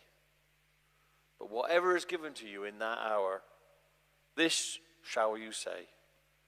For it will not be you who are the ones speaking, but the Spirit, the Holy One. And there shall hand over brother their brother to death, and father their child. And there shall stand up children against their parents, and they will put to death them. And you will be hated by everyone because of my name. But the one who perseveres to the end will be the one who will be made safe and well. At such time as you might see the disgusting abomination of the desolation made to be set up where it ought not to be, let the reader understand, then those in Judea, let them flee into the mountains. And the one on top of the house, let them not come down, nor enter in to take anything from their house. And the one in the field, let them not turn back to what is behind to get their cloak. Ah, woe for those who in their womb carry a baby, and for those who are suckling in those days. Pray that it might not happen during winter storms. For there will be those days oppressive suffering, the sort of which has not happened like this from the beginning of creation, which there created God, until now, and in no way shall there ever be. And if he had not curtailed the Lord those days, there would not be safe and well any living flesh. But for the sake of the chosen ones whom he has chosen, he curtailed the days. And then If ever someone to you should say, look, here is the anointed one. Look, there. Do not believe them. For there shall be raised up false anointed ones and false prophets, and they will give signs and wonders in order to lead wandering astray, if possible, the chosen ones. But you must watch out. I have told you ahead all these things. But in those days, after this oppressive suffering, the sun shall be darkened. The moon will not give its light, and the stars will be out of heaven falling, and the dynamic powers which are in heaven shall be shaken. And then they shall see the Son of humankind coming in the clouds with great dynamic power and glory. And then he will send out his angelic messengers, and he shall congregate together his chosen ones from the four winds, from the uttermost end of the earth to the uttermost end of heaven. So, from the fig tree, learn this parable. Whenever already its branch, soft and delicate, appears and it produces the leaves, you know that near the summer is. In the same way also for you, whenever you see these things happening, know that near he is, upon the doorstep. Truly I say to you that in no way shall there pass away this generation until the time when these things, all of them, come to happen. The heaven and the earth shall pass away, but these words of mine will in no way pass away. However, about that day or hour, no one knows. Not the angelic messengers in heaven, nor the Son, but only the Father. Look out! Watch without sleep, for you do not know when the right time it is. Like a person going away from home leaves their household and gives to their slaves authority, to each for their work, and to the doorkeeper they gave instructions that they should keep a wakeful watch. Keep a wakeful watch, therefore, for you do not know when the Lord of the household is coming, whether late evening, or the middle of the night, or cockcrow, or early in the morning, lest he should come suddenly and find you sleeping. And what to you I say, to all I say, keep a wakeful watch.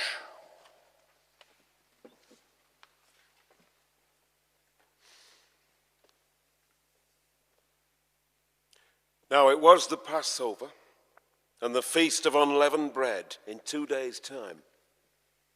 And they were seeking, the chief priests and the scribes, how him, through a cunning trap, they might seize and kill.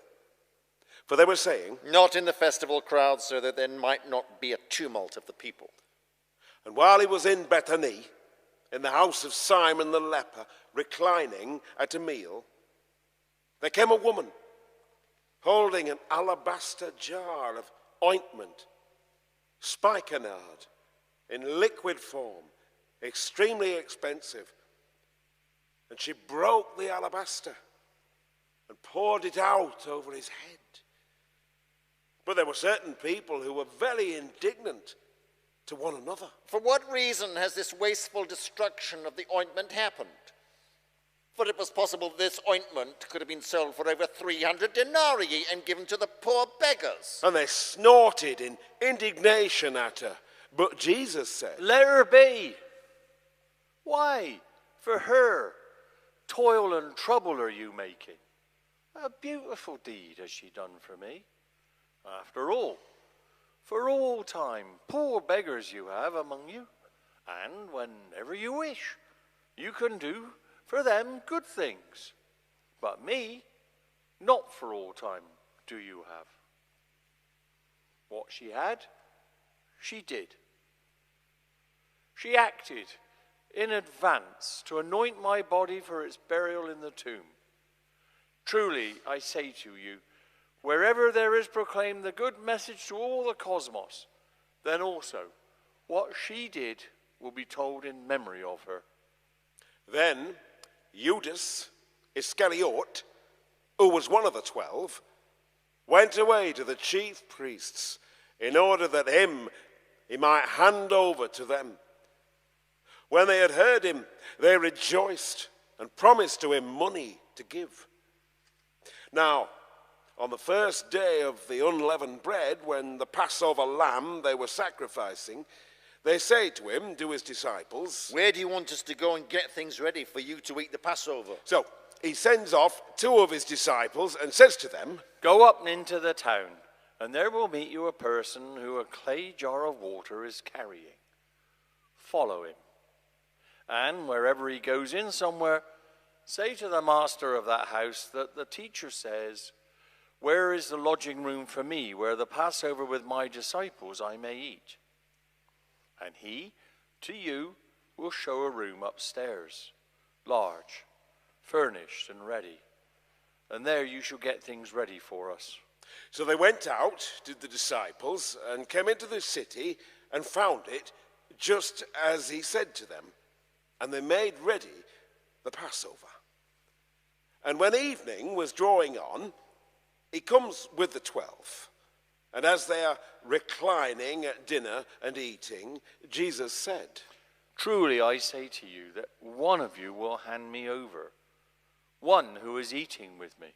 And they began to be upset and to say to him one by one, "Surely not I." And he said to them, "One of the 12, who is dipping with me into the common food bowl.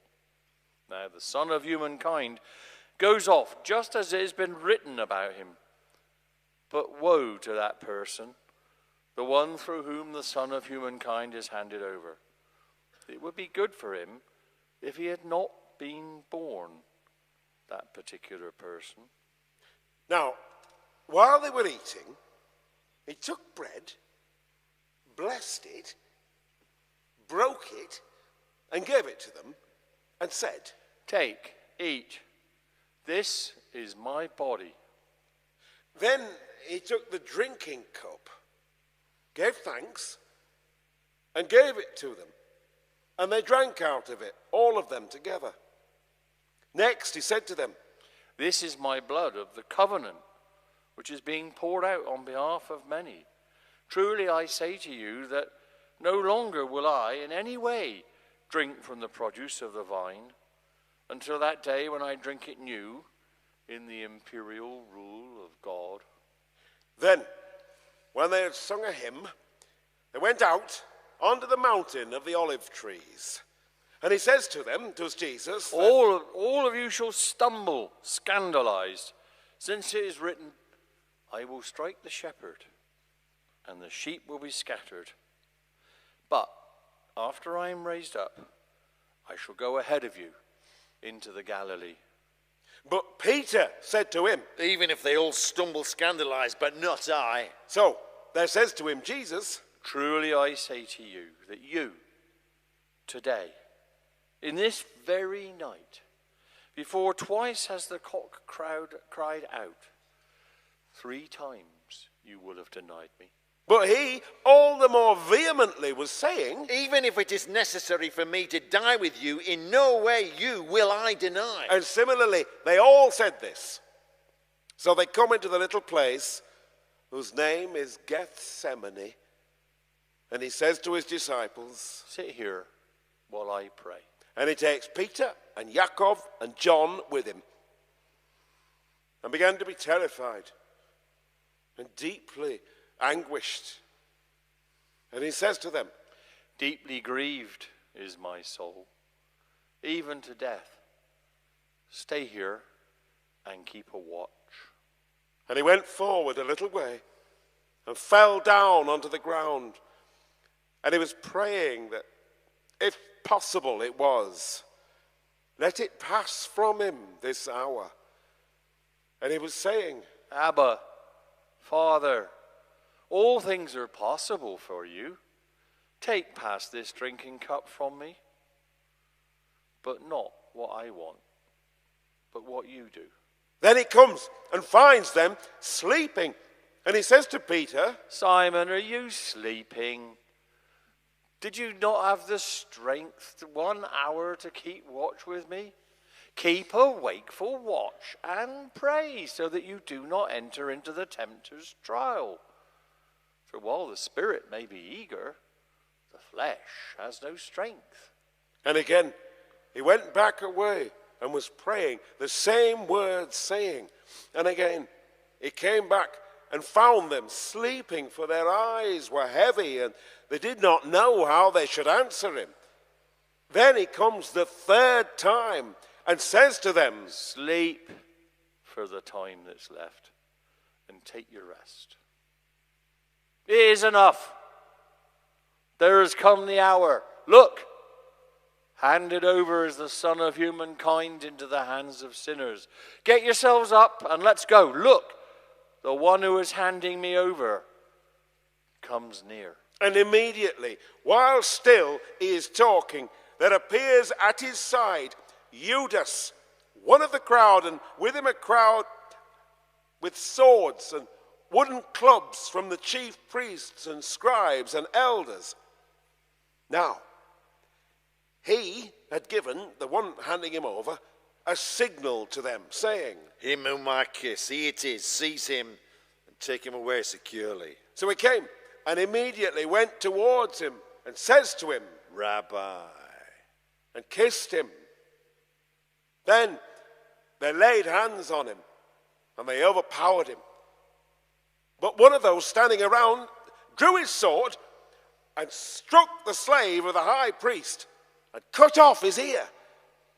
Then there answered Jesus and said to them, How, as though against a bandit, have you come out with swords and wooden clubs to take me with you?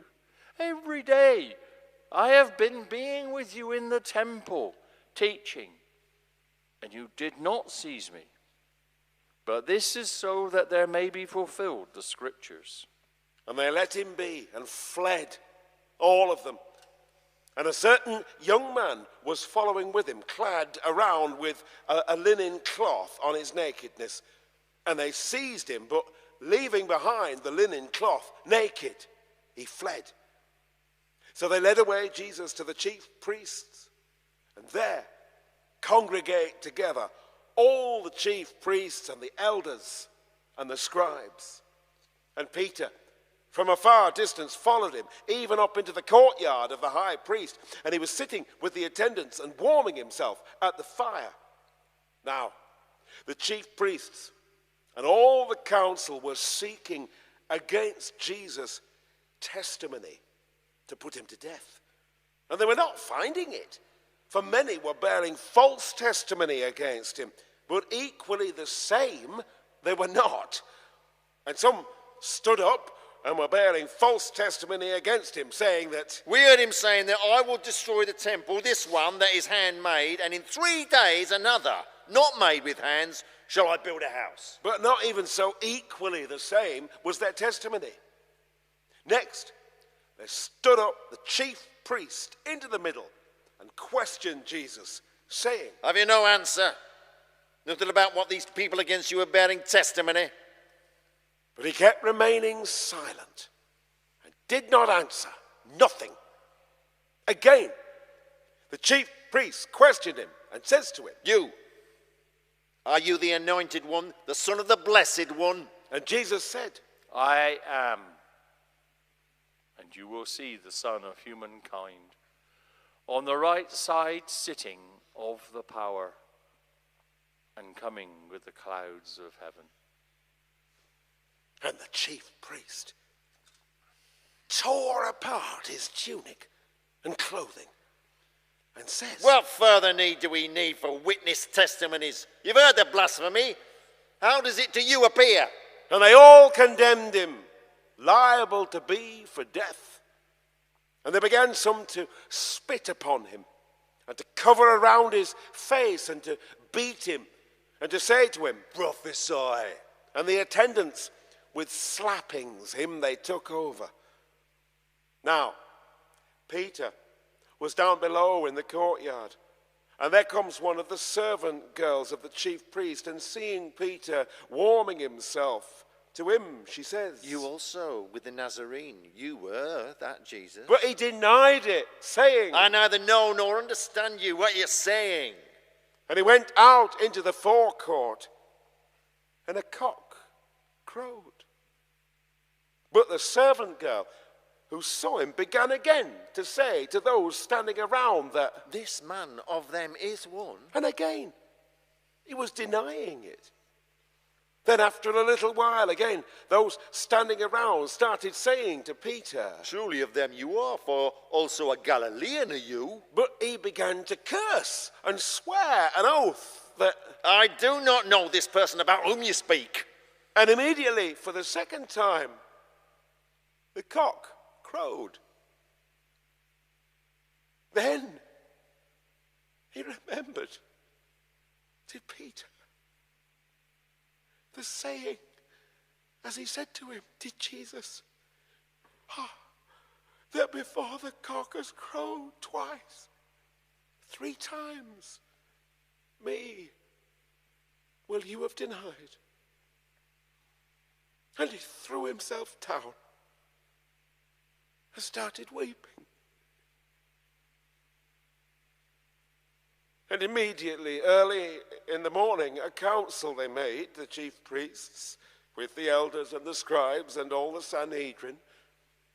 Then they bound Jesus and took him away and handed him over to Pilate. So he asked him, did Pilate, Are you the king of the Jews? and he answered, and to him he says, You say. Then they were accusing him, the chief priests, of many things. So Pilate again questioned him, saying, You do not answer?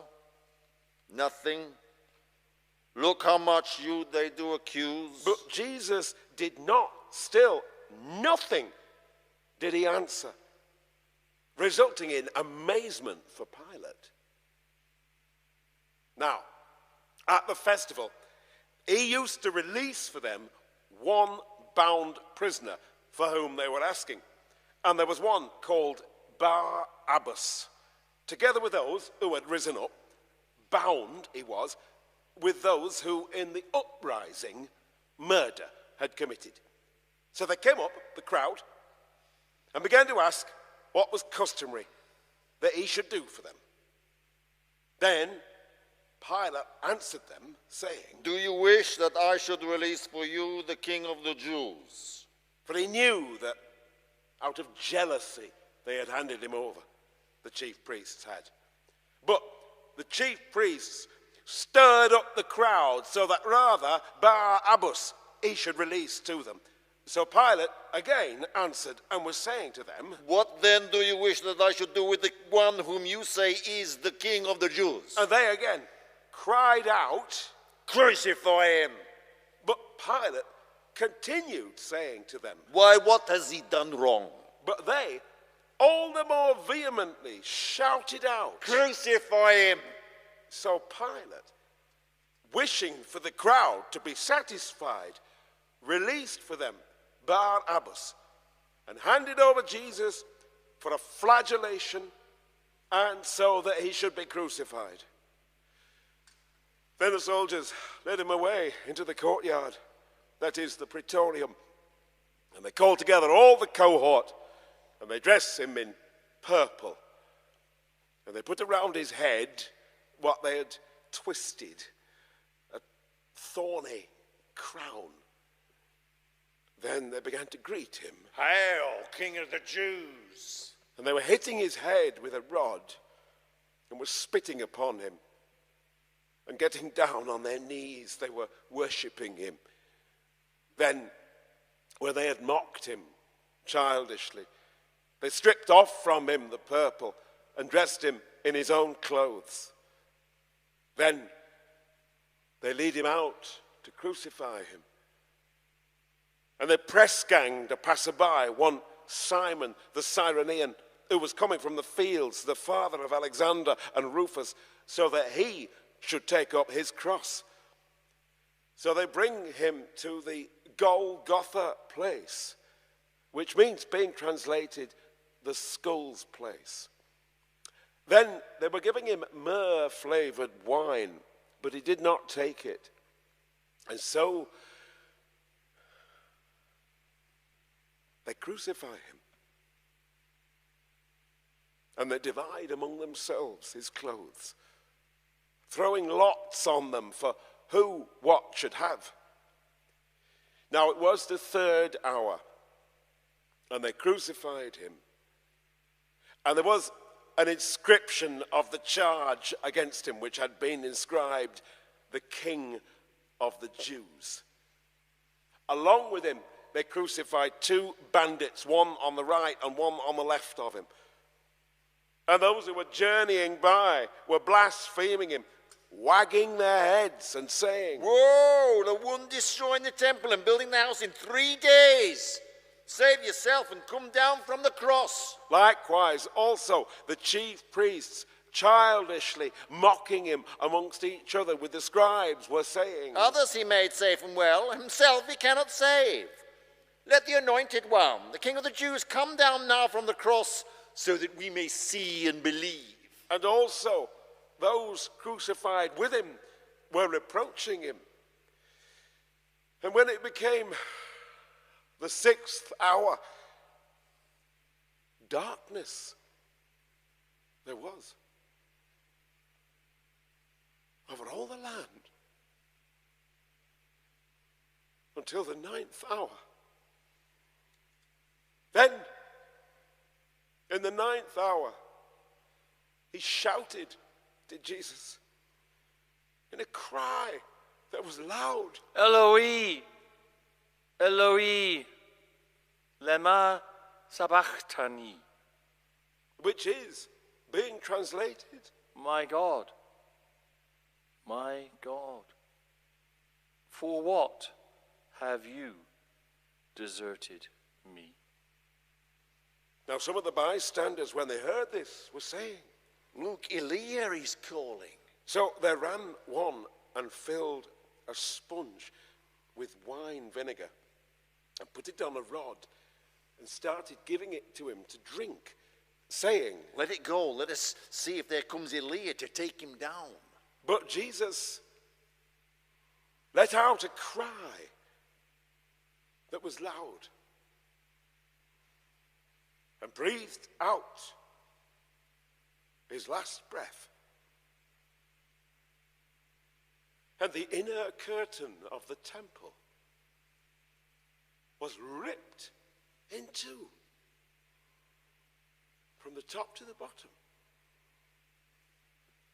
But when he saw the centurion who was standing by, opposite, facing him, that like this, he breathed his last breath, he said, Truly this person a son of God was.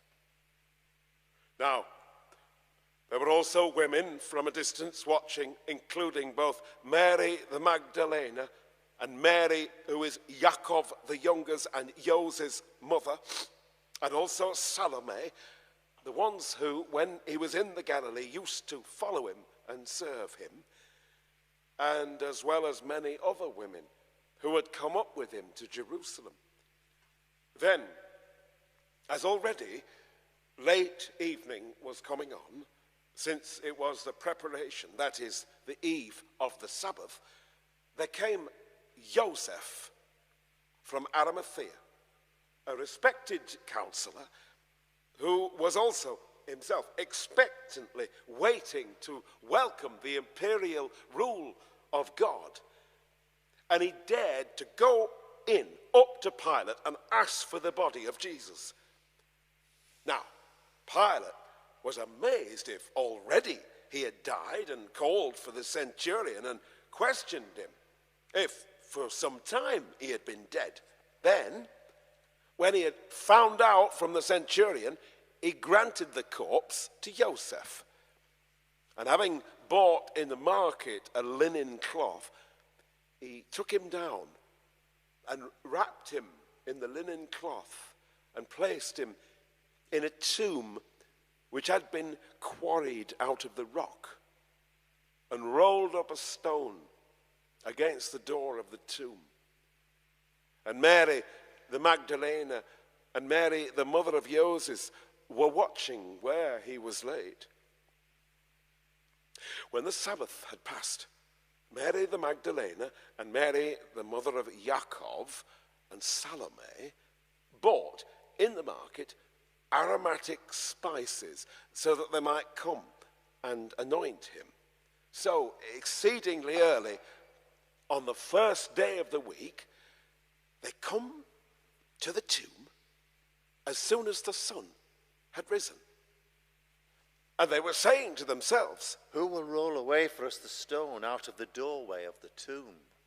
and when they looked up, they see that it had been rolled away, the stone. What is more, it was large, hugely so. Then, when they entered into the tomb, they saw a young man sitting on the right-hand side, wrapped around with a white stole as a garment. They were completely astonished. But he said to them, "Do not be astonished.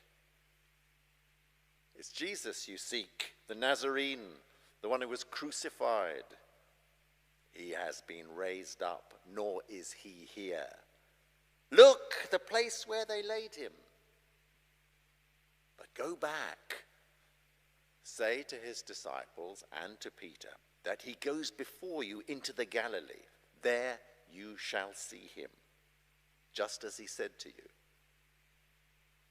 So they went out and fled from the tomb, for there had seized them trembling and ecstasy, and to no one, nothing did they say. They were terrified. You see,